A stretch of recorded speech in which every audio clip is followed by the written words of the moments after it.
BJP के core committee की बैठक अभी समाप्त हुई है, जिसमें राष्ट्रीय अध्यक्ष आदरणीय राजनाथ सिंह जी, आडवाणी जी, सुषमा जी, अरुण जी, गडकरी जी, अन्य सभी सदस्य और सारे राष्ट्रीय महामंत्री उपस्थित रहे।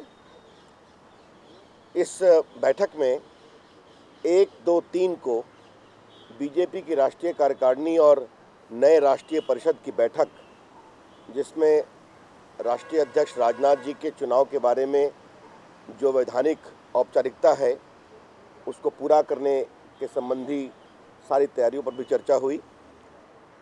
लगभग 4000 प्रतिनिधि इस बैठक में आएंगे, जो दिल्ली के तालकटोरा स्टेडियम में होगी।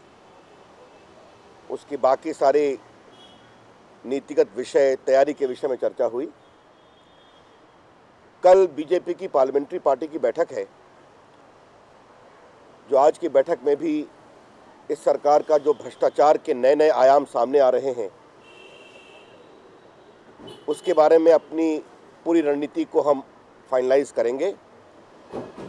और गृह मंत्री श्री सुशील कुमार शिंदे ने जो भगवा आतंकवाद, हिंदू आतंकवाद की बात कही है, उसको पार्टी ने बहुत गंभीरता से लिया है कि राष्ट्रीय स्वयंसेवक संघ और बीजेपी के ट्रेनिंग कैंप में आतंकवादियों को तैयार किया जाता है।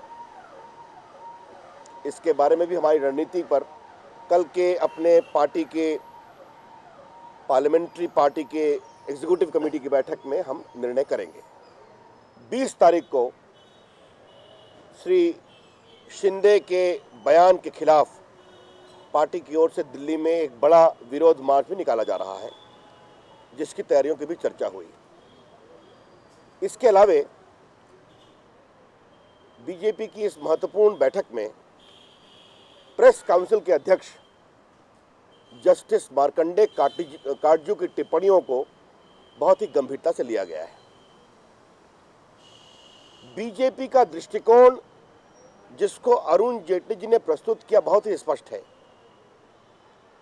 एक सुप्रीम कोर्ट का रिटायर्ड जज जो एक वैधानिक पद पर बैठे हुए हैं, यानी प्रेस काउंसिल के चेयरमैन हैं, जो एक क्वाज़ी जुडिशियल बॉडी है, उसके अध्यक्ष की टिप्पणियों में वाणी संयम होना बहुत जरूरी है।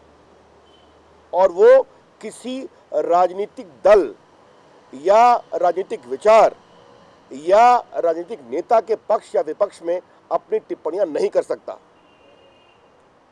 इस पद पर बैठा हुआ व्यक्ति राजनीतिक प्रचार का माध्यम भी नहीं बनना चाहिए। हमारी ये नीतिगत आपत्ति है जो प्रोप्राइटी के आधार पर हमने उठाई है। इसके बाद जिस तरह से श्री मार्कंडे काटजू ने अरुण जेटली के बारे में विशेष रूप से और इम्प्लीकेशन से बीजेपी के बारे में, इंडिया की सरकार के बारे में जिस तरह की टिप्पणी की है, उससे हमारी आशंका को और बल मिलता है। उन्होंने पद पर रहते हुए जिस तरह की टिप्पणियां की, उन्होंने इस पद की गरिमा का उल्लंघन किया। और उनको ये बताए जाने के बाद कि इस पद की अपेक्षाएं क्या हैं, उसके बाद जो उन्होंने टिप्पणी की है, वो और भी दुर्भाग्यपूर्ण है, जिसको पार्टी बहुत ही गंभीरता से लेती है। एक सुप्रीम कोर्ट का रिटायर्ड जज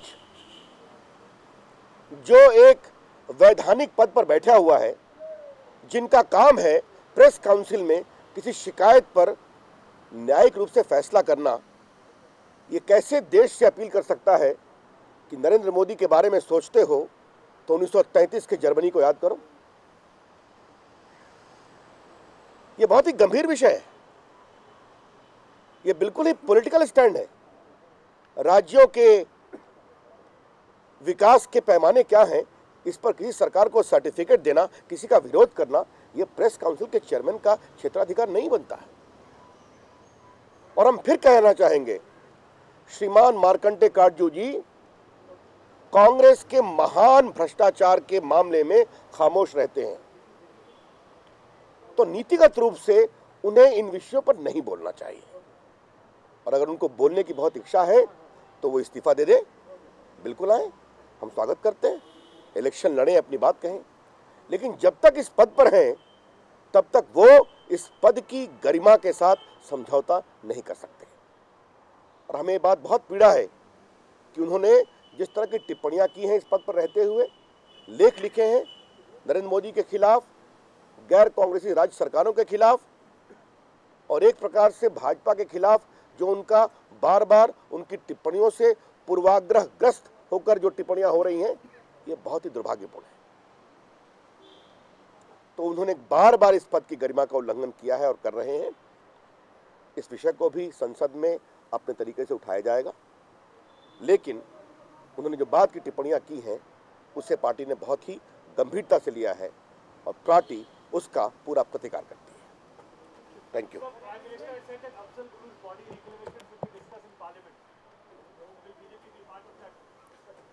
Well, these are all matters of detail. If the Prime Minister's government makes a mess of things, I think these issues need to be handled carefully and tactfully.